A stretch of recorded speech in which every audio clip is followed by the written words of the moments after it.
जय श्री राम।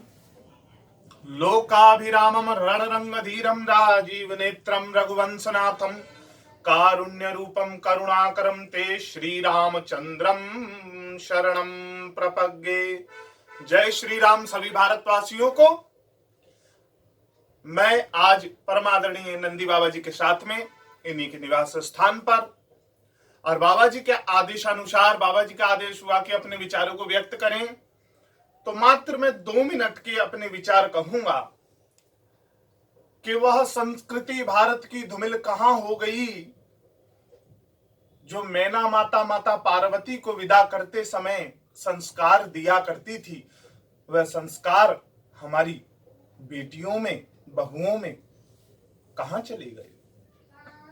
संस्कार विहीनता क्यों? आज पुरुषों के साथ ये जो दुराचार अत्याचार हो रहा है, ऐसा क्यों? इसका क्या कारण है? हमें इस कारण को ढूंढना है। और यदि बाबा जी बताते हैं कि अपने अपने बच्चों को हम सब कर्मवान बनाना चाहते हैं, डॉक्टर, इंजीनियर, कोई पुलिस में, कोई मजिस्ट्रेट के पद पे, क्या कर्म के साथ साथ हम अपने बालकों को धर्म के साथ जोड़ते हैं? कर्म के साथ साथ धर्मवान भी बनाते हैं? क्या रामचरितमानस घर घर में पाठ किया जाता है? रामचरितमानस के गुणों को उन बालकों को दिया जाता है? आज की डेट का जो 498A है ना, ये रामचरितमानस के का ही अभाव मात्र है मनुष्य के जीवन में। यदि आप अपनी बेटियों को संस्कार देती और आप स्वयं इन संस्कारों से फलित होती, तो आज आपकी बेटी किसी का घर उजाड़ती नहीं, बसाती। ऐसी माताओं से हाथ जोड़ के बस मेरा इतना ही निवेदन है कि अपने भीतर संस्कारों को भी लाइए, संस्कारों को साथ साथ रामचरितमानस को लाइए। आपके घर में ग्रह कलेश ये सब होने बंद हो जाएंगे। संस्कार को जागृत करने की एक कमी मात्र है।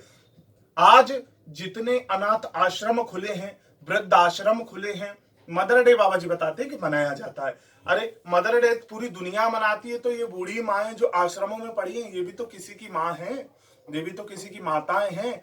मदर डे पर लाखों बधाई आती है, लेकिन जब हमारे संस्कार कहाँ चले जाते हैं? जब हम बूढ़े माँ बाप को घर से निकाल देते हैं, बूढ़े सास ससुर को वह स्त्री अपने पति को इतना प्रताड़ित कर देती है कि घर से निकालना पड़ता है। अनाथ आश्रम में, वृद्ध आश्रम में उनका गुजारा होता है। और जब वह उस अवस्था पर स्वयं पहुंचती है, तो जब उसके बालक उसको लात मार के घर से निकालते हैं ना, फिर होश आती है, उसको याद आता है कि हमने भी ये कर्म कभी किया था और समय निकल गया होता है। तो मेरा तो हाथ जोड़कर इतना निवेदन है, कर्म के साथ साथ धर्म से जुड़िए, धर्मवान बनिए। नंदी बाबा जी के साथ में मैं आचार्य नितेश शर्मा राजपुरोहित सभी से हाथ जोड़कर इतना निवेदन करता हूं, अपनी भारतीय संस्कृति को, परंपरा को धूमिल मत करिए। नारी की पूजा जहां होती है वहां देवताओं का वास होता है। नारी उसी स्वरूप में हमारे यहाँ पूजनीय है।